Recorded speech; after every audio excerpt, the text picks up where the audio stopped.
प्रणाम आणि तुमचं अभिनंदन की तुम्ही एवढ्या सकाळी इकडे सगळे उपस्थित आहात विद्यार्थी म्हणून.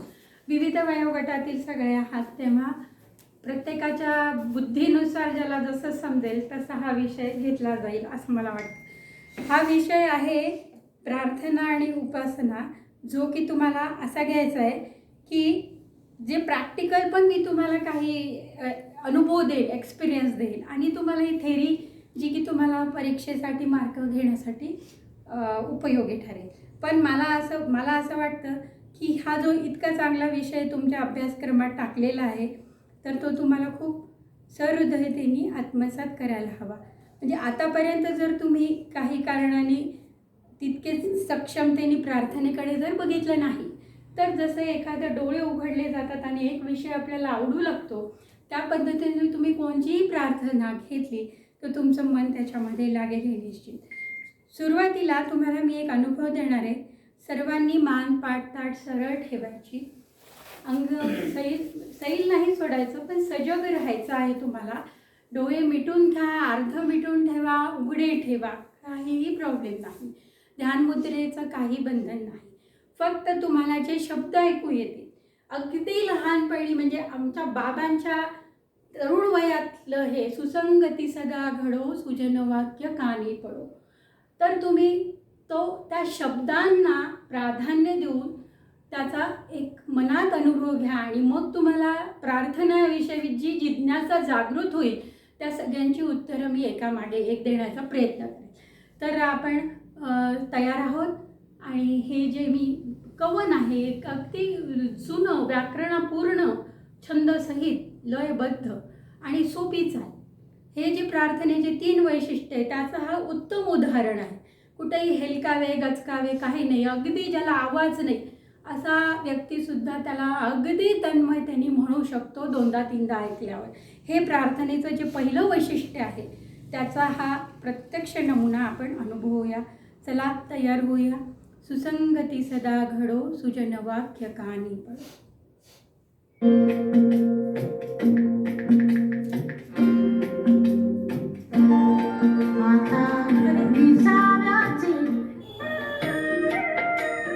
सुसंगती सदा घडो सुजन वाक्य कानी पडो.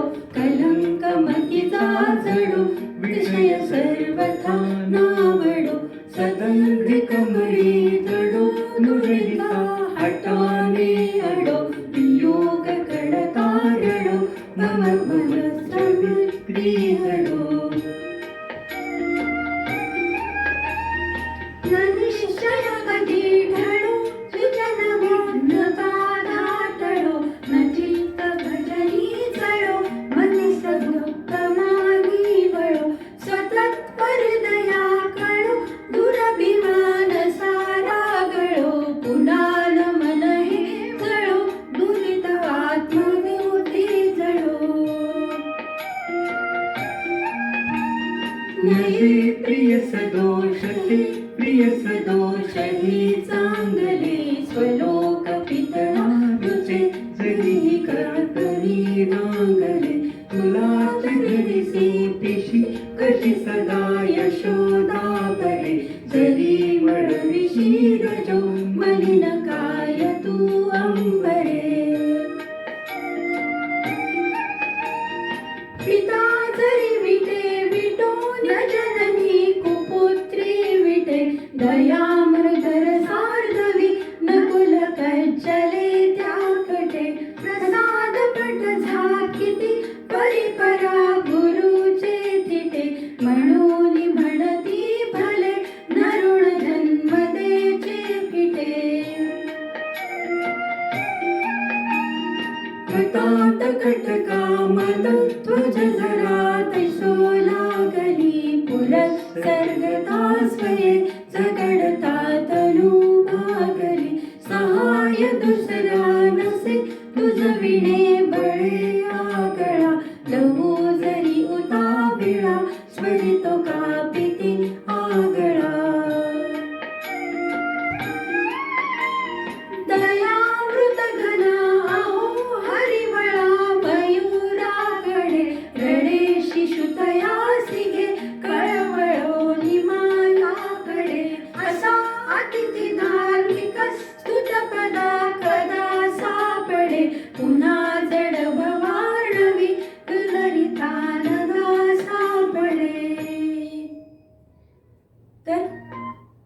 असं हे सुसंगती सदा घडो, सुजन वाक्य कानी पडो. तुम्ही डोळे मिटून ऐकलं तर त्याच्यामध्ये पहिला गुरु जो आपली आई आहे तिचं छोटंसं वर्णन आहे की लहानपणी मुलगं बाळ शिसू करतं तर ती किती कोणची घृणा काही न बाळगता कितीतरी 4-5 वर्ष त्या लेकराचं शिसू करते, त्याच्यावर प्रेम करते. नंतर आहे की वडील, एखादा मुलगा धडपडून येतो बाहेरून कुठून तरी येतो, पण त्याचे जे वडील असतात ते काय करतात, त्याला दुसरं कोणी नाही करू शकत आहे. तो जो वडील असतो तो त्या मुलाला पटकन जवळ घेतो आणि त्याचा अंग झटकतो, त्याला कुठे लागलं का हे पहिले विचार. हे जे 2 गुरु आहेत त्यानंतर सांगितलं की वडिलांनंतर जो गुरु आहे जो तुम्हाला भेटतो तर वस्त्राची मलिनता, याचा अर्थ की जो तुमचं अज्ञान आहे त्याची मलिनता जो दूर करतो तो तुम्हाला भेटलेला नंतरचा गुरु. तर प्रथम 2 गुरु कोण आहे, आई वडील नंतर गुरु, जे तुम्हाला लौकिक अर्थाने लाभतात. तर हे जे कवन आहे कोणी लिहिलं काय लिहिलं काही माहिती नाही, पण ते इतकं उत्कृष्ट आहे प्रार्थना म्हणून. तर ही काय प्रार्थना झाली, ही कौटुंबिक प्रार्थना आहे किंवा आपण त्याला म्हणू सामूहिक प्रार्थना, बरोबर आहे. ही सामूहिक प्रार्थना झाली. तर अशा पद्धतीने तुम्हाला काही एक चांगलासा अनुभव जरूर आला असेल असं मला वाटतं. तर तो तुम्ही अनुभव लक्षात ठेवून पुढे पुढे आपण जात राहू. काय प्रार्थना आहे, तर प्रार्थना म्हणजे काय, प्रार्थना ही 2 संस्कृत शब्द आहे. तो अधिक अर्थ प्रार्थना म्हणजे काय, प्रकर्षाने केलेली याचना. इथे हे गृहीत धरलेलं आहे की तुम्ही श्रद्धावान आहात. बघा हां, काही गोष्टीसाठी जसं आता तुम्ही 12वीची परीक्षा जर दिली असेल तर तुम्हाला या कोर्सला ॲडमिशन मिळाली तर त्याची प्री कंडिशन काय आहे की तुम्ही 12वी पास पाहिजे. तसं प्रार्थनेचं महत्त्व समजून कोणी घेऊ नाही शकत ऐरागैरा. तर प्री कंडिशन याची काय आहे की तुम्ही यमनियमांचं काही पालन केलेलं आहे, तुम्ही सात्विक आहार घेता. आता हे मी काय सांगते की त्याच्यामुळे तुम्हाला त्याची अनुभूती येईल, अन्यथा नाही. ते काहीतरी गोष्ट आहे, कविता म्हणून तुम्ही सोडून देऊ शकता. आणि त्याची जी अनुभूती, आत्मशुद्धी वगैरे जे फायदे सांगितलेले आहेत, अध्यात्मात तुम्हाला कसं पुढं जायचं त्याचं वर्णन आहे, तर ते भेटणार नाही जर तुम्ही श्रद्धावान नाही आहात. श्रद्धावान असणे, सात्विक आहार असणे आणि नित्य सातत्य तुमच्या स्वभावात असणे ही गोष्ट प्रार्थनेसाठी अतिशय चांगली आहे, म्हणजे आवश्यक आहे. पहिली प्री कंडिशन. तर यमनियमांचं पालन तुम्ही करत आहात असं गृहीत धरून आपण या विषयाला पुढे नेऊया. आता जर मी असं म्हटलं की तुम्ही श्रद्धावान आहात तर तुम्ही देव या संकल्पनेला निश्चित म्हणता. मग आपण तो प्रश्न घ्यायचा नाही की मी कॉस्मिक एनर्जी म्हणेल, तुम्ही देव म्हणाल, तुम्ही म्हणाल काहीतरी पॉझिटिव्ह माझा ओरा आहे वगैरे वगैरे, ते शब्द आता बाजूला. आपण श्रद्धावान आहोत आणि आपण ईश्वर नियंत्या आपल्यापेक्षा जो सुपिरियर आहे गुणांनी त्याचं वर्णन करतो आहोत. का, स्वार्थबुद्धी, मला त्याच्यासोबत त्याच्या गुणांना घ्यायचं आहे मला. तर आता समजा मला तळेकर सरांकडनं काही शिकायचं, उदाहरणार्थ काहीतरी अवघड आहे का असं शिकायचं, तर मी त्यांना असं जोरात म्हणलं, ओ सर मला आता वेळ, चला चला द्या बरं मला शिकव. सर शिकवतील का सर? शिकवणार ना तुमच्याकडे. मी एक सिनारिओ सांगते तुम्हाला समजण्यासाठी. तुम्ही काय म्हणाल, उद्धटाला काही शिकवायची गरज नाही का, मला मी फुकट बसलोय का रिकाम वाचलोय. तेच जर मी मॅडमला विनयपूर्वक म्हटलं, मॅडम प्लीज मला नाही जरा जमत नाही आहे आणि मला तुम्ही प्लीज थोडी मदत करता का, तर त्यांच्या हातातलं काम जे असेल ते थोडं बाजूला ठेवतील आणि हे गृहीत धरतील की नाही बा आता मी इथं आलीच आहे, चला पटकन यांना ते काय छोटंसं आहे ते सांगून. म्हणजे तुम्हाला पहिले काय करावं लागतं, विनय दाखवावा लागतो आणि त्याच्याबरोबर श्रद्धा. असं नाही की हो तुम्ही सांगितलं तरी मी यांच्याकडनं कन्फर्म करून घेईल तुम्ही सांगितलेलं बरोबर आहे की नाही, तर ते तुमच्या लक्षात येतं. जो गुरु असतो त्याच्या हे लक्षात येत असतं की हे आपली परीक्षा घेते, हे विद्यार्थी आपली परीक्षा घेते. तशाला देव प्रार्थनेला म्हणजे स्वतःचं दर्शन देत नाही. तर तुम्ही श्रद्धावान, गुणवान, विनयवान असे असाल तर प्रार्थना तुमची काम देते. मग पहिल्या मला काय करावं लागतं, तर देवाच्या गुणांची स्तुती करावं लागते. पहिल्या वेळा शोध घ्यावा लागतो की माझ्यापेक्षा त्याच्यात काय एक्स्ट्रा आहे जे मला वाटतं की मला पाहिजे, बरोबर आहे. तर मी त्याच्याकडे जाईन ना, नाहीतर कशाला प्रयास कशाला करेल. काही सोपं काही नाही, सगळं तुम्हाला असं पकडून पकडून स्वतःला घ्यावं लागतं आजच्या जगामध्ये, नाही पहिल्यापासूनच आहे. तर प्रार्थना काय आहे की मानवाने ईश्वरास किंवा अन्य शक्तीस, आता हे लोकांना समजण्यासाठी, किंवा शक्ती किंवा शक्तींना केलेले श्रद्धेने निशब्द किंवा शब्दबद्ध दोन्ही. जेव्हा तुम्ही अगदी भारावून जाता तेव्हा निशब्द होता तुम्ही, मनातल्या मनात ती प्रार्थना, तुम्हाला जर पाठ असेल तर तिचं मनातल्या मनात पुरस्चरण करता आणि कधी कधी तुमचे डोळे आपोआप झरू लागतात किंवा तुम्हाला आनंद होतो, हर्ष होतो, तुम्ही खुदकन हसता. हे सगळे प्रार्थना योग्य केल्यानंतर येणाऱ्या अनुभूती आहेत. तर निशब्द किंवा शब्दबद्ध असं जे स्तवन आहे त्याला काय म्हणायचं? प्रार्थना. प्रार्थना कशी पण आहे बघा, स्तवन, मी स्तुती सांगितलं की देवाच्या गुणांची स्तुती. मग दुसरं काय असू शकतं? त्यांनी काही माझं चांगलं मला अनुभव आला तर मग मी देवाचे उपकार मानते, हो की नाही?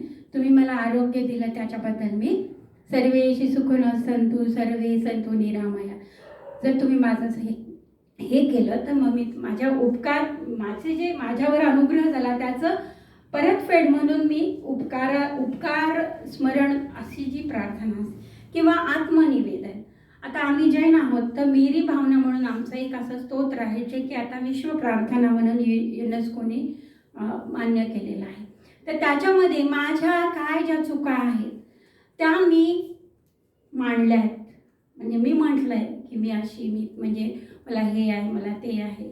आणि मग सांगितलं आहे की सगळ्या जगाचं हित करा देवा जे कोणी आहेत, आणि सर्वांना धनधान्य, राजाला बुद्धी द्या जे करून प्रजेला बुद्धी येईल आणि सौख येईल. अशा पद्धतीने ते पुष्कळ मोठं स्तवन आहे हिंदी. तर हे काय झालं? आत्मनिवेदन झालं. आमच्यामध्ये प्रतिक्रमण असतं, रोज संध्याकाळी प्रतिक्रमण 3दा करतात काही लोक. तर मग मी चालले, माझ्या पायाखाली अनावधानाने किडा रगडला, मी गहू दळले, त्याचं असं झालं, असं. हे ज्या छोट्या छोट्या आपल्या जगण्यासाठी आवश्यक क्रिया आहे त्यासाठी जी हिंसा किंवा कोणाचा राग उद्भवतो तर ते मी मान्य करते आणि देवा तुम्ही मोठ्या मनाने त्याला पण स्वीकार करा आणि मला माफ करा. हे आत्मनिवेदन. नंतर काय आहे की माझ्याकडून काही चूक झाली तर मग मी कोणाला शरण जाणार आहे? तर त्या नियंत्याला शरण जाणार आहे. तर पश्चाताप जो होतो तर तो कुठं व्यक्त करायचा? तर त्या देवाजवळ, बाबा देवा माझ्याकडनं हे चूक झालं, याच्या पुढे मी असं होऊ देणार नाही. किंवा कसं तुम्हाला जे शब्द योग्य सुचतील त्या पद्धतीने तुम्हाला ते अभिव्यक्त करायचे आहे. किंवा आता आपलं आहे तर खूप सोपं आहे बघा, हे सगळेजण आतापर्यंत अनेकदा केले, नवस बोलणे. तेव्हा मला माझं हे काम कर, मी तुला 1 किलो पेढे देतो, हे नारळ फोडतो, शनिवारी उपवास करतो, या देवाला जाऊन येतो. ही तर काय झाली? याचना आहे. पण ती कशी आहे की गिव्ह अँड टेक, मी हे देतो तू ते दे, असं देवाला लालूच या पद्धतीचं याचना. पण ती कशी आहे?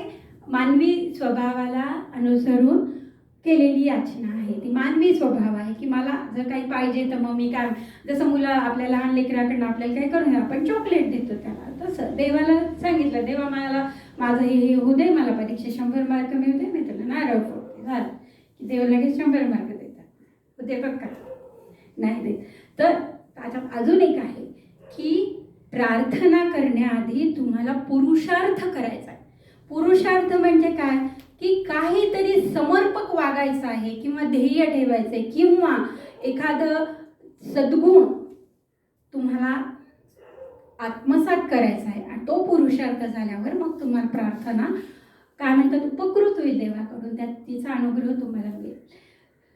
आता प्रार्थना म्हणजे काय? प्रार्थना अधिक अर्थ म्हणजे प्रकर्षाने केलेली याचना. मला असं उगीच वरवर म्हणून नाही चालत. गुरुर ब्रह्मा गुरुर विष्णू असं म्हणून मी कितीदाही म्हणते, पण कुणाला कुठला स्वतःचा गुरु दिसला आतापर्यंत? मला सांगा बघू अनुभव. तुम्ही आज अनेक 15-20 तर क्लास झाले तुमचे? किती झाले? जास्त झाले. मग गुरुर ब्रह्मा गुरुर विष्णू ही गुरुची प्रार्थना प्रत्येक वेळी सांगितले जाते. किती जणांना आपल्या गुरुचं निदान असं एखादा गुण त्यावेळेस आठवला? सांगा बघू. नाही, सांगता येणार नाही, कारण ती तुम्ही अनुभूतीच घेतली नाही. बरोबर आहे? तर प्रार्थना ही गंमत नाही, ती श्रद्धापूर्वक केली तर तुम्हाला हे अनुभव निश्चित येतील. ह्याच्यापुढे तुम्ही सजगतेने प्रार्थनेकडे लक्ष द्या, तुम्हाला बहुमोल खजिना भेटून जाईल.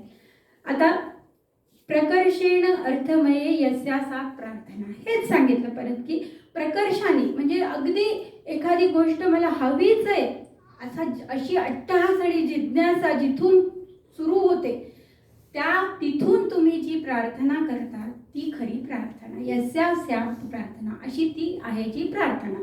कधी तुम्ही प्रकर्षाने अगदी हृदयाच्या आणि मनाच्या बुद्धी बाजूला ठेवून जे करता ती झाली प्रार्थना.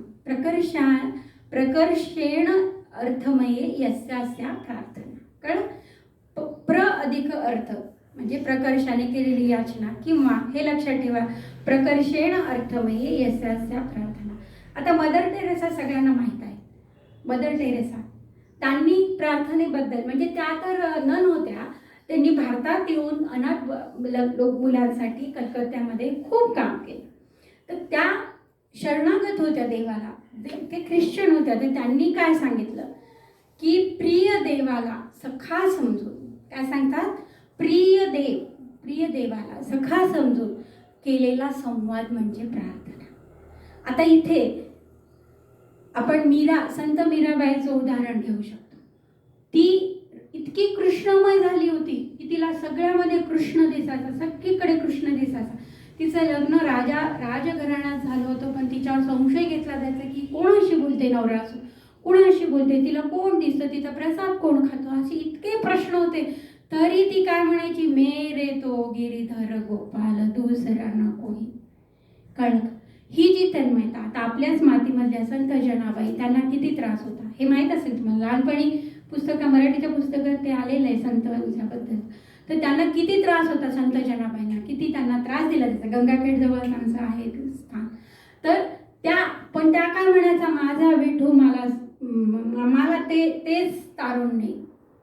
म्हणजे ही जी श्रद्धा आहे प्रार्थनेची, मला तो देव आहे आणि मी त्याचा धावा करेल आणि तो माझ्यासाठी सगळं करेल. तर त्यांना अनेक संकटातून त्या पांडुरंगाने वाचवल्याच्या कथा आहेत.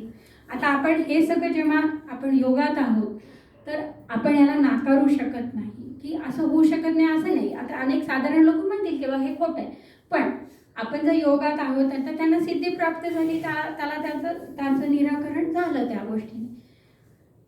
तर असं म्हणजे मदर टेरेसाने सुद्धा सांगितलेलं आहे की प्रिय देवाला जीवलग सखा. आपण एखाद्या एक मित्रासोबतच सगळं मनातलं सांगतो की नाही, का इतर कोणासोबत जास्त नाही बोलू शकत. प्रिय सखा समजायचं आणि त्याच्याशी संवाद साधायचा, ती झाली प्रार्थना. आता एन्सायक्लोपीडिया आपल्या शब्दकोश, विश्व शब्दकोशात सुद्धा प्रार्थनेबद्दल लिहिलेलं आहे. प्रार्थना म्हणजे आध्यात्मिक विस्फोट आहे, त्यामुळे पवित्र आत्म्याशी संयोग साधला जातो. आता ही परिभाषा झाली, त्यांचे विशिष्ट शब्द झाले. भगवद्गीतेत सांगितले उत्तरते आत्मानाम आत्मनम, म्हणजे काय, आपल्या स्वतःच्या प्रयत्नाने आपण आत्म्याचा उद्धार ज्याच्याने करू शकतो ती आहे प्रार्थना. अजून दुसऱ्यांदा सांगितलेलं आहे की म्हणजे काय, स्वतःची आत्मोन्नती स्वतःच करा. यत श्रद्धासा इवस, म्हणजे काय, मनपूर्वक जशी इच्छा असेल तसं जर तुम्ही श्रद्धापूर्वक म्हणाल तर तुम्ही तसे व्हाल. ही आहे प्रार्थना. बायबल जो विश्वग्रंथ आहे, आज जगात सगळ्यात जास्त ख्रिश्चन धर्म आहे, त्याच्यात सुद्धा प्रार्थना लिहिलेली आहे. ते काय म्हणतात, आम्ही मिरजला होतो माझ्या लग्नानंतर, तेव्हा आम्ही यांच्यासोबत मी चर्चमध्ये जायची यांच्यासोबत रविवारी. तर ते असं मान खाली घालायचं, हे आकाशातले देवा, मग ते पुढे जे सांगतात ते म्हणायचं. असं प्रत्येक वेळी हे आकाशातले देवा असं म्हणायचं असतं. तर ते काय सांगतात बायबलमध्ये, तुम्ही मागाल ते दिले जाईल, तुम्हाला दिलं जाईल, पण कधी इच्छा कराल तसे मिळेल. जणू काही दार उघडावे आणि ते तुमच्यासाठी उघडते, कधी, जर तुम्ही श्रद्धावान पूर्वक त्या आकाशातल्या देवाला वारंवार त्याची आठवण करता. हे तर आता इथपर्यंत आपण प्रार्थना या शब्दाचं व्याख्या पाहिल्या. त्यातली तुम्हाला जी लक्षात राहील ती तुम्ही लिहू शकता. आता प्रार्थनेचं मानसशास्त्र म्हणजे काय. आता इतके दिवस तुम्ही सहज प्रार्थना करायची म्हणून करत होता, बरोबर आहे. पण आता इथून जसं शिकाल, तुम्हाला हे लक्षात येतील पॉईंट, तर तुम्ही त्याच्यावर विचार करून त्या प्रार्थनेचं चिंतन कराल. किंवा घरी जेव्हा तुम्ही संध्याकाळी किंवा सकाळी दिवा लावल्यावर काय जे म्हणता, तर ते ह्या पद्धतीने जर म्हणाल तर तुम्हाला त्याचा निश्चित वेगळा उपयोग होईल आणि तुम्ही योगात आल्या तर तुम्हाला समाधान मिळेल. आता प्रार्थनेमुळे काय होतं की परोपकार, दया, कणव, नंतर करुणा हे गुण आपोआप आपल्यामध्ये निर्माण होतात. आता तुम्ही समजा बाकीचं सगळं बाजूला ठेवलं तर रामदेव बाबा, त्यांचा योगाचा 5,000 साठीचा तुम्ही क्लास असतो, त्याचा यूट्यूबवर सर्च मारा, कुठलाही असं सध्याही एखादा चालू असेल तर सुरुवातीला ते ज्या पद्धतीने प्रार्थना हे स्वतः म्हणतात, तर निश्चित त्यांना बघून आपल्याला असं मनात येतं की नाही, हे त्या तेवढ्या 2, 3, 4 मिनिटांपर्यंत त्या गुणांशी तद्रूप झालेले आहे. गुणातीत त्यांनी आपण म्हणून ते गुण त्यांच्यात दिसतात म्हणजे चेहऱ्यावर असं. तर हे आहे प्रार्थनामुळे काय होतं ते, म्हणजे तशा पद्धतीने तुम्ही ते करायला पाहिजे. तर हे गुण जोपासले जातात, आपोआप वृद्धिंगत होतात. पहिले सुरुवात होते तेव्हा आपल्यामध्ये येतात आणि हळूहळू वाढू लागतात. त्यानंतर काय होतं की आपल्यामध्ये आपण आपोआपच समाधान आणि आनंदाचा अनुभव करतो. आता हे झालं जे साधक आहेत त्यांच्यासाठी, जे साधक आहेत काहीतरी करतात, स्वतः साधना करतात, त्यांच्यासाठी हे झालं. पण सामान्य माणूस काय करतो, तुम्ही, मी, अन्य अनेक 99% लोक जे साधारण आहेत ते काय करतात की त्यांना भीती वाटत असते, कशाची तरी भीती असते, कशाचं तरी न्यूनगंड असतो त्यांच्या मनामध्ये, कशाची तरी दहशत असते आणि त्याच्यापासून किंवा काही संकट आलं तर ह्या भीतीने त्या देवाचं स्मरण करतात. तर ते पण ठीक आहे, हळूहळू त्यांचं ते जे चिंतन आहे ते त्यांना पुढच्या स्टेपला नेऊ शकतं, जिथे त्यांना आत्मिक आनंद मिळेल आणि त्यांचे करुणा हे जे गुण आहे, दया, कणव, करुणा हे गुण वाढतील. पण पहिले काय आहे की त्यांना देवाचा आधार वाटतो. आता तिथे देवच म्हणतात, ते कोणी असेल ते देवाचा आधार वाटतो म्हणून ते त्याच्या शरण जातात. हे बाबा देवा, माझं सगळं तू नीट करून दे रे बाबा, तुझाच आधार आहे मला. असं करून काय होतं की माझ्या मनावरचा ताण मी एका माझ्यापेक्षा श्रेष्ठ शक्तीला असं देऊन टाकते आणि त्यामुळे माझं मन हलकं होतं, माझ्या मनावरचा भार कमी होतो आणि मी थोड्या वेळापुरती काय होते, मानसिक चिंतापासून निवृत्त होते आणि त्या योगे मला शारीरिक माझ्या ज्या बॅड संवेदना आहे, थरथर होणं, धडधड वाढणं, अस्वस्थ वाटणं, पाय दुखणं, हे जे छोटे छोटे मानसिक ताणामुळे आलेले त्रास शारीरिक आहेत ते आपोआप कमी होतात. तर हे काय झालं, हे सामान्य माणसासाठी झालं की प्रार्थनेने काय होतं, सामान्य माणसाचा भार मनाचा हलका होतो, त्या योगे शरीरावर आलेला ताण पण कमी होऊन जातो. कळलं? इथपर्यंत काही अडचण आहे का? काही विचारायचं असेल तर आपण लगेच विचारू. पुढे जाताना काय होतं की आता इथे तुम्हाला स्पष्ट झालं की योगी असो, अभ्यासी असो, साधक असो वा कॉमन मॅन असो, साधा माणूस असो, त्याच्यासाठी प्रार्थना काही ना काही मदत करतेच. बरोबर? पुढे जाताना आपण कशी प्रार्थना करायला पाहिजे, देवाच्या प्रती कसं जायचं आहे आपल्याला. कारण इथे जेव्हा तुम्ही यमनियम, आसन, प्राणायाम असं इथपर्यंत जाता, त्यानंतर प्रत्याहार, ध्यान, धारणा, समाधी, तर ध्यानाला पोहोचायला, ध्यान करण्यासाठी पोहोचायला जो एक आता जसं वर्ग आहे बाबा, झाडलं का, चट्या टाकल्या का, हे जी म्हणजे प्राथमिक तयारी आहे, ती ही मनाची प्राथमिक तयारी जी आहे प्रार्थना. म्हणजे तुम्हाला प्रत्याहार, धारणा, ध्यान, समाधी इथं पोहोचायला काय आहे तर तुम्हाला प्रार्थना ही महत्त्वाच्या दुवा आहे. म्हणून जो योगाभ्यास आहे त्याच्यामध्ये काय केलेले, प्रार्थनेला महत्त्व दिलेलं आहे आणि वर्गाच्या सुरुवातीला, वर्गाच्या शेवटी किंवा मध्ये सारखं तुम्हाला तुमच्याकडून प्रार्थना म्हणवून घेतल्या जातात. तर का उगीच नाही आहे ते, त्याचं हे कारण आहे की तुम्हाला त्यापर्यंत जायचं आहे ना. तुम्ही जर योगात आला तर तुम्हाला तिथपर्यंत पोहोचायचं आहे, म्हणून तसं ते त्यांनी ठेवलेलं आहे. आता प्रार्थना कशी असायला पाहिजे तर ती भावपूर्ण असतेच, तिचं काव्य चांगलंच असतं. तर ते पहिले तुम्ही समजून घेतलं पाहिजे. समजून घ्या, लिहून काढा, स्वतःच्या अक्षरात लिहा. कारण का की स्वतःच्या अक्षरात आपण जेव्हा लिहितो तेव्हा आपण त्या शब्दाला आपलं करतो. तुम्ही ही सवय नेहमी ठेवा. कॉपी पेस्ट किंवा झेरॉक्स अभ्यासासाठी तरी करू नका. वह्या भरवा, वह्यांवर लिहा, छान अक्षरात लिहा. साधना आहे ती. तर तुम्ही ते पहिले शब्द मनाचे जवळ करून घ्या, पाठ करा हळूहळू आणि मग तिला म्हणा. तर ती कशी भावपूर्ण पाहिजे. ती सुंदर शब्द असतात, ते लयबद्ध आणि चाल लयबद्ध, ती त्याला गेयता असते.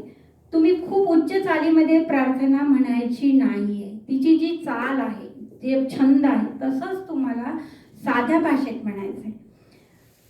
कारण काय आहे की जेव्हा तुम्ही संगीत त्यात आणाल तर काय होतं, लक्ष कुठं जातं, त्याच्यात हेलकावे, मग मी असं म्हणलं का, आ लांबवला का, त्याच्याकडे तुम्हाला जायचं नाही. तुम्हाला शब्द महत्त्वाचे, भावनेत शब्द प्रार्थनेचे महत्त्वाचे, जे तुम्हाला तुमच्या हृदयात गेले पाहिजे. म्हणून तुम्ही त्याची चाल जशी आहे तशी सोपी चाल. आता जसं हरिपाठ, हरिमुखे म्हणा पुण्याची गणना कोण करी. आता अनेक तुम्ही यूट्यूबवर फक्त हरिपाठ टाका, अरे देवा देवा देवा, फिल्मी स्टाईलनी हरिपाठ आहे. पण जो पारंपरिक हरिपाठ आहे, हरिमुखे म्हणा, ह्याला तोड नाही. ती तशीच म्हटली पाहिजे. तर ती तुम्हाला तो जो हरिपाठ आहे तो शेवटी खरोखर हरी दिसू शकतो, कृष्ण दिसू शकतो, पांडुरंग दिसू शकतात, दिसतात. हे जे लोक एकादशीला भजन करतात रात्र, आता इथे आमच्या बाजूला एक कुठलं छोटंसं मंदिर आहे, मी अजून पाहिलं नाही, मला इच्छा आहे, पण ते रात्रीच असतं वाजतं. एकादशीच असते बहुतेक, ते रात्रभर जागवतात काही. तर ते इतकं छान असतं. सकाळी 4 वगैरे वाजता संपतो त्यांचं, ते खूप छान वाटतं. तर ते तसंच म्हटलं पाहिजे. तर ते म्हणजे तिथे जे टाळ वाजवणारे लोक असतील त्यांच्यातल्या एखाद्याला तरी तो हरी त्या दिवशी दिसतोच, म्हणजे आपण अनुभव नाही घेतले. त्यानंतर काय आहे की पहिले जेव्हा तुम्ही प्रार्थना करता तेव्हा तुमच्या मनाला तुम्ही हे समजवलं पाहिजे की ही प्रार्थना मी तात्कालिक लौकिक गुरुची करत असेल, आईवडिलांची करत असेल, किंवा एखादं धार्मिक काही आहे, जसं गीता परिवारची एक प्रार्थना असते, आता ह्यांच्या शाळेत काही प्रार्थना असेल, सरांच्या शाळेत काही प्रार्थना असतील, तर त्या प्रसंगानुरूप जे लिहिले गेलेल्या प्रार्थना आहेत, तर प्रथम दर्शनी ती प्रार्थना आहे त्याच्यामध्ये ईश्वरांच्या दिव्य गुणांची आठवण आहे. हे तुम्ही पहिले लक्षात घेतलं पाहिजे. प्रार्थना कोणची असो, शब्द कोणचेही असो. आता आपल्या देशात खूप धर्म आहे, त्याच्यामुळे मला वाटतं बापरे ही जैनाची प्रार्थना आहे का, ठीक आहे मी करेल. त्यांना वाटतं जाऊ देवा हे दुसरी गणपतीचं आहे का, मग मी करेल. या पद्धतीने कुठली प्रार्थना असो ती छानच असते आणि त्याच्यात ईश्वराच्या दिव्य गुणांचं वर्णन आहे हे मला समजवेल. आणि मग कोणतेही शब्द मला ते छान वाटू लागतं, कळलं का. मग मी अजून म्हणजे कोणत्याही प्रार्थनेत मी रममाण होऊन मला असं वाटेल की मला त्याच्यामधनं अध्यात्माचं दर्शन होईल, मी देवाशी जोडली जाते.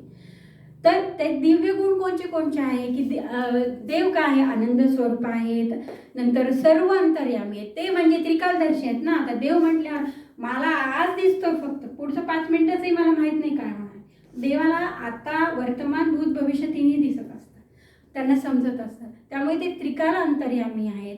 नंतर आनंद स्वरूप आहे, सर्व शक्तिमान आहेत, नंतर सर्व श्रेष्ठ आहे, सर्व व्यापी चराचरात आहे, निर्विकार आहे, हे महत्त्वाचं. त्यानंतर काय आहे, देव काय प्रार्थना करायची कशासाठी, तर त्यांचं जे निराकार आहेत, अजन्मा म्हणजे अमर आहेत, ते अभय आहेत, म्हणजे त्यांना कशाची भीती नाही, अंधाराची, उजेडाची, प्रलयाची, अग्नीची, कशाची ती भीती नाही आहे. अभय आहेत, अमर आहेत. आणि ते काय, परम दयाळू. म्हणजे मी जरी चोर असेल, मी डाकू असेल, मी खून केला असेल उदाहरणार्थ, किंवा मी खूप सात्विक आहे, मी सगळ्यांना मदत करते, सगळ्यांना जेव घालते, हे ते दोन्ही गुण आहेत, सत्वगुण, रजगुण, तमगुण, तरी त्यांची सगळ्यांवर सारखं प्रेम असतं. परिस्थितीजन्य मी अशी वागते, परिस्थितीजन्य ही अशी वागते, ते असं घेतात असावेत बहुतेक, म्हणजे मला जे कळलं असेल ते. तर याप्रमाणे हे जे दिव्य गुण आहेत, त्यात अफाट शक्तीचे, त्याच्यातलं काही मला मिळायचंय, देवा मला ते पाहिजे, म्हणून मी तुझी स्तुती स्तवन करत आहे. त्याच्यासाठी मला तू सम्यक आचरण दे. सम्यक आचरण म्हणजे काय, की मी प्रार्थना म्हणते तर मग मी सजग असेल, मी त्याचा शब्दांचा आनंद घेईल, भावना त्याच्यात उतरल्या का बघेल आणि मग मला ती प्रार्थना कळेल आणि देव मला त्याचं गिफ्ट काहीतरी तर माझ्यामध्ये देतील योग्य. म्हणून हे सगळे गुण, हे प्रभू आपण असे सर्व आहात, तर मग मी पण असेच होऊ इच्छिते किंवा इच्छितो, तेव्हा तुम्ही मला प्लीज मदत करा. ही जी आहे ही प्रार्थनेची मनोभूमिका आहे, की तुम्ही अशा पद्धतीत जर कराल, श्रद्धापूर्वक जर कराल, तर ती तुम्हाला गवसून जाईल आणि तुम्हाला ती बिलकुल गिफ्ट खूप काहीतरी चांगला अनुभव देईल. आता हे सगळं परत परत करताना फिरून कुठे येतं, की तुम्ही श्रद्धापूर्वक करणं गरजेचं आहे. अश्रद्धा नको. तिथे आता माझी मैत्रीण आहे, काय बुवा तू हे सारखंच हे म्हणत असते ते म्हणत असते, काही करू नको असं तसं. मग लगेच मी भैकूनही जायचं ना. मी म्हणायचं की बाबा तुला नाही करायचं तुझा तिकडे, मला हे करायचं मी करणार. तर ह्या पद्धतीने तुम्हाला या कलियुगामध्ये जो तुमचा विचार भ्रष्ट करतो अशा व्यक्तीला थोडं दूर ठेवून तुमचं कार्य करायला हवं. प्रार्थना मी जसं पहिल्यांदा सांगितलं, निशब्द किंवा शब्दबद्ध आहे. निशब्द म्हणजे काय, की जेव्हा तुम्ही खूप प्रार्थना अगदी करता मनस्वी आणि आपोआप तुमचे आवाज हळूहळू होतो आणि तुम्हाला तुमचंच ऐकू येतं शेवटचं. बरोबर आहे. हे प्रभू आनंददाता ज्ञान हमको दीजिए. शाळांमध्ये प्रार्थना, आता माहिती नाही मला, आमच्या शाळेमध्ये 7 दिवसाच्या 7 प्रार्थना होत्या. हे प्रभु आनंददाता ज्ञान हमको दीजिए, शीघ्र सारे दुर्गुणों को दूर हमसे कीजिए. 2-2.5 हजार विद्यार्थिनी असायच्या आणि या चालीमध्ये आमच्या 7 प्रार्थना असायच्या 7 दिवसाच्या. ओम तत्सत श्री नारायण तू. इतकं भारावलेलं वातावरण सांगते मी, की खूप खूप म्हणजे उत्कटता. तर मी ज्या तन्मयतेने तुम्हाला सांगेल, तुम्ही त्याच्यात तितके रंगला तर मग सगळंच रंगून म्हणजे खूप छान वाटतं. असं हे प्रार्थनेचं महत्त्व आहे. मग हळूहळू ती जी आमच्या मॅडम होत्या त्या पेटी वाजून सातारकर मॅडम, शेवटी तर त्या काहीच बोलायच्या नाही. मग पाठ झालेलं ओरडा ऐकू येणार शेवटी सगळ्यात. पण ती रंगून गेलेली जी टीचर आहे ती मात्र भावविभोर होणार. हा परिणाम कशाचा, आम्हाला आज एवढं माझं 10वी होण्याच्या आधीचं मी सगळ्या 7 प्रार्थना तुम्हाला म्हणून दाखवू शकते, आपल्याकडे वेळ नाही. तर का, तर त्या जी व्यक्ती समोर उभं राहून करून घेत होती गुरु नावाची, ती आम्हाला तेव्हा महत्त्व कळलं नाही त्या मॅडमचं, पण आता कळतं की किती तन्मयतेने, म्हणजे अगदी हट्टी एखादी द्वाड पोरगी सुद्धा नंतर 2 मिनिटांनी अशी डोळे मिटूनच दिसणार. असं इतकं छान. तो प्रभाव कशाचा आहे, की जी व्यक्ती करून घेते तिचे जे सद्गुण आहे ते थोडे थोडे तर तुम्हाला उसने मिळूनच जातात त्यावेळेपूर्वी. असं हा पण भाग आहे. म्हणजे तुमचा जो पॉझिटिव्ह झालेला ओरा आहे तो इतरांना पण आनंदित करतो घरच्या. म्हणून पण तुम्ही तन्मयतेने प्रार्थना करायला पाहिजे. आता ओरा हा शब्द लवकर कळून जातो, स्वतःचा जो आभा आहे आपली ती क्लिअर होत जाते आणि मग तुम्हाला छान वाटतं सगळं आनंद. तर निशब्द आणि शब्दबद्ध प्रार्थना. मग आता काय आहे, की प्रार्थना जसं मी सांगितलं की तुम्हाला अध्यात्माकडे नेणारा विषय आहे. तो असा उगीच कवन काव्य किंवा गाणं नाही आहे, तर तुम्हाला तसाच घेतला पाहिजे. म्हणून अध्यात्माचा पाया कसा, तर एखादा तुम्हाला मी काही समजा गोविंदगीर कोणीतरी एक आपल्याकडे आले यती महाराज, तर ते सांगताना त्यांना काहीतरी कवनाचा आधार घ्यावा. जसं की हजारोंमध्ये लोक जमा होतात, बायका जमा होतात. काय असतं, भागवत कथा काय असतं, तर ती कथा असते, पण ती गेय कथा असते, त्याच्यामुळे तुम्ही आकर्षित होता. बरोबर आहे. मग ते मध्ये मध्ये जे सांगणारे असतात ते काहीतरी निरूपण करतात. बरोबर आहे. पण मुख्य पाठ काय आहे, की गेयता कवन आहे, ते स्तुती आहे आणि ते तुम्हाला ते समजावून सांगतात. म्हणून तो अध्यात्माचा पाया आहे आणि धर्माचा आत्मा आहे. धर्म आज तुम्ही बघा, आपली वेद उपवेद सगळे जे आपलं संस्कृतीचं जतन केलेलं हे आहे, रामायण महाभारत हे धर्मग्रंथ, सांख्यशास्त्र हे सगळे 6 उपनिषद, हे सगळे काय आहेत, प्रार्थना आहे.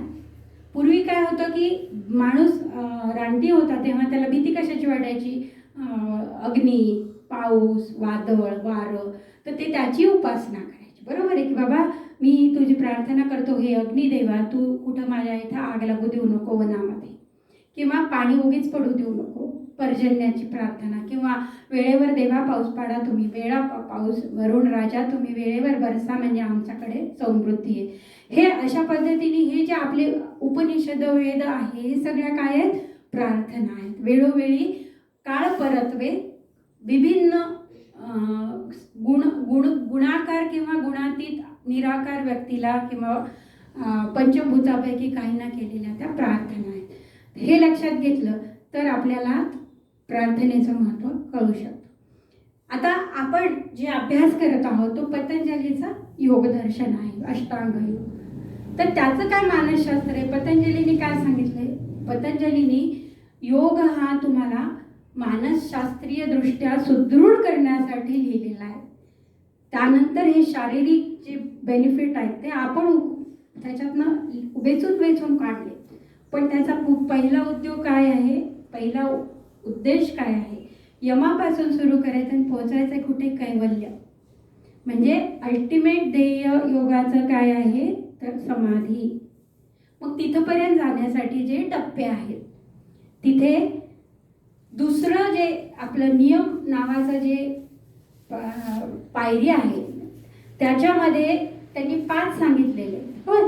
तर त्याच्यामधलं जे ईश्वर प्रणिधान हे 5वं अंग आहे नियमामधलं, त्याच्यामध्ये त्यांनी काय सांगितलेले की पहिले श्रद्धावान व्हा. कसं? भक्ती करा. भक्ती कशी? 9धा भक्ती.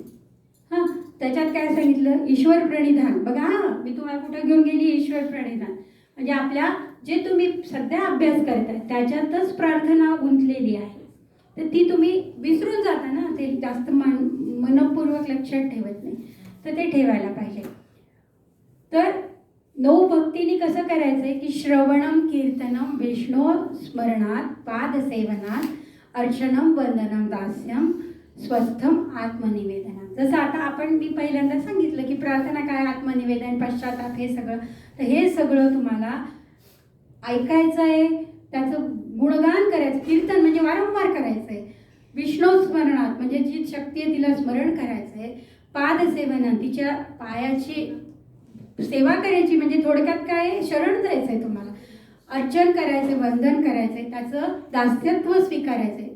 आणि नंतर हे सगळं केल्यावर सख्य मैत्र करायचं आहे त्याच्याशी. आणि मग आत्मनिवेदन, माझं काय चुकलं, माझं काय बरोबर आहे, हे इथपर्यंत.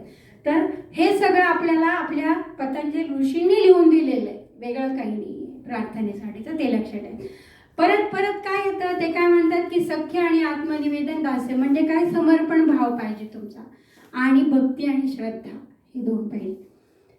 इथपर्यंत काय आलं? त्यानंतर पुढे जाताना प्रार्थनेचं काय आहे की प्रथम स्तुती करायची आहे तुम्हाला, त्याच्या गुणांचं वर्णन करायचं आहे.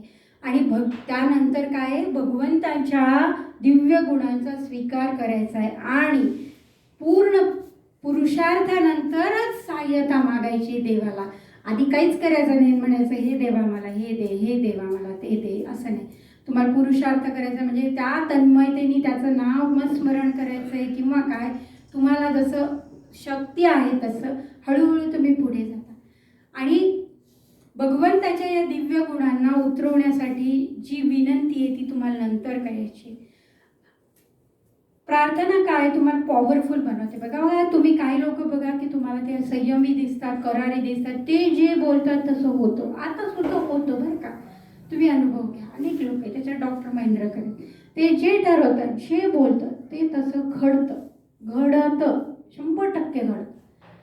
आज हे व्हायचंय का, ठीक आहे, हां होतं. तसं आता सगळं त्यांना लड्डा सर 8 दिवस भेटले नाही, आज मला लड्डा सरांना भेटायचं आहे. उगीच म्हणतात चहा पितात की दुसऱ्या क्षणी एक तर सरांचा फोन येते किंवा सरसदार.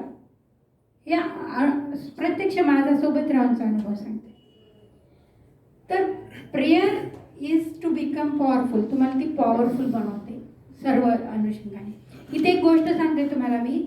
एक अमेरिकेतला एक मोठा बिशप, म्हणजे चर्चचा मोठा अधिकारी, बिशप असतात ना आपल्या जसे ऋषी महाऋषी, तसे महाऋषी, ख्रिश्चनांचे महाऋषी सायबेरियात गेले. त्यांना टास्क दिलेलं की तिथल्या त्या बेटावरती अनेक धनगर, आपल्याकडचं धनगर म्हणजे मेंढीपाळ लोक, तर तिथे तशी ती प्रजात आहे आणि सगळे असे हे आहेत, काय म्हणतात त्याला, रानटी लोक आहेत. तर त्यांना तुम्हाला ख्रिश्चन करायचं आहे, जा. गेले तिथे 1-2 दिवस त्या बेटावर फिरले. ते बेट असते पूर्णकडनं समुद्र. मग प्रत्येक वेळी त्यांना सांगितलं गेलं की तुमचा देव कोण, गुरु कोण. ते म्हणे की इथून अजून एक छोटं बेट आहे पलीकडे, पाण्यातनं जायचं, तिथे 3 जण आहेत, ते आमचे देव, आमचं सगळं जे काही ते. आता सगळ्यांनी त्याला सांगितल्यावर त्याला जावंच लागलं. ते गेला तिथे पाण्यातून, तो पादरी गेला तिथे. त्याला वाटलं हे येडे लोक आहे, त्याला काय एका मिनिटात आपण बाप्तिस्मा म्हणजे काय ख्रिश्चन करून घेऊ. गेला, पण ते काही बदले नाही ते 3 जण. हा वेडा झाला, काय रे बाबा हे, म्हणजे तू काय प्रार्थना करतो. ते म्हणे की तुम्ही त्या लोकांसाठी काय करता की इतके ते लोक तुमच्यासाठी वेडे आहेत, सगळंचे सगळं बेट. तर मग पहिल्याला विचारलं, आणि ते इतके घाणेरडे होते, केस वाढलेले असे अगली म्हणतात ना, तसे लोक होते 3 गुरु. ह्याला तर फारच वाईट वाटायला लागलं की हे काय गुरु आहेत. मग एकाला विचारलं, तू काय करतो. तर म्हणे मी असं प्रार्थना करतो, मी हीच प्रार्थना करत राहतो म्हणे की माझे जे बांधव आहेत त्यांच्या ज्या मेंढ्या आहेत त्या एकही मेंढी चरायला गेल्यावर कुठं दुसरीकडे हरवून जाऊ नको, कारण समुद्रात वगैरे पडायची भीती आहे. तर ती प्रत्येक संध्याकाळी स्वतःच्या घरी येऊ दे, ही प्रार्थना मी सतत करतो. त्यात काय म्हणे एवढं, ठीक आहे. मग दुसऱ्याला विचार. तर दुसरा म्हणतो की मी अशी प्रार्थना करतो की सगळ्यांचं पोट त्याच्या लोकरीवर आहे, तर त्या मेंढ्यांना इतकं चांगलं जेवण मिळू दे, गवत वगैरे ते जे असतं ते, की त्यांची लोकर मऊ लांब अशी एकसारखी होईल. तिसऱ्याला विचारतो, मग ही काही प्रार्थना आहे का म्हणे. हसतो तो. तिसऱ्याला विचारतो, तिसऱ्याचा तर तो हसतच सुटतो. तो सांगतो की मेंढ्यांना ती लोकर वाढली की ओवा होता, तर तशा होऊ देऊ नको. आणि समजा झाल्या माझ्या गावकऱ्यांच्या मेंढ्यांना, तर त्या पाण्याच्या जवळ त्या